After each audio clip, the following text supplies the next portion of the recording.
Kunispoli ishte ndalesa e radhës e drejtuesës së fushatës Partisë Demokratike në Sarandë Dina Zhupa.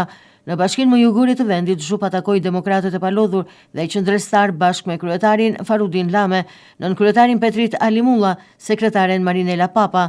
Gjithashtu Zhupa prezantoi edhe kandidatët për deputet Skënder Muço si dhe Matilda Qurku, të dy me shumë vlera dhe lidhje me Kunispolin.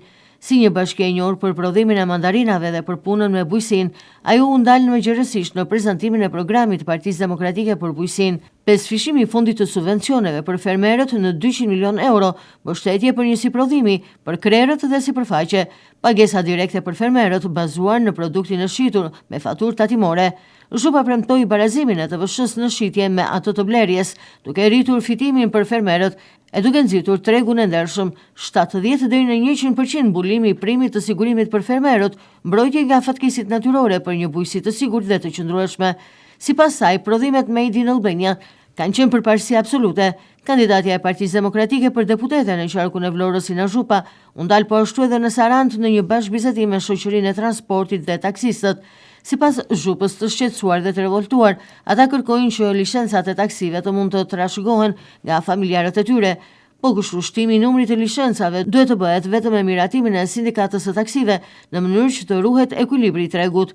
Taksit e Sarandës kërkojnë rikthimin e vendparkimeve dhe kanë shqetësim konkurrencën e padrejtë nga taksit e qyteteve të tjera apo nga automjetet e hoteleve edhe automjetet private që funksionojnë si taksi pa dokumenta, tha ajo. Me programin e Partisë Demokratike, kompanitë e transportit dhe taksit përfitojnë taksën e shesh të 10% ulje të çmimit të karburantit, po ashtu luftë të plotë kundër informalitetit që u bëjnë konkurrencë të pandershme dhe ju dëmtojnë tregun. Licencat e tyre do të jepen sipas kritereve dhe jo sipas lidhjeve klienteliste, me qëllim monopolizimin e shërbimit si dhe kthimin e tyre në rrogëtar të oligarkëve. Do të garantohet e drejta e tyre që si biznes i vogël të mund të punësojnë dhe të mund të trashëgojnë licencën e fituar.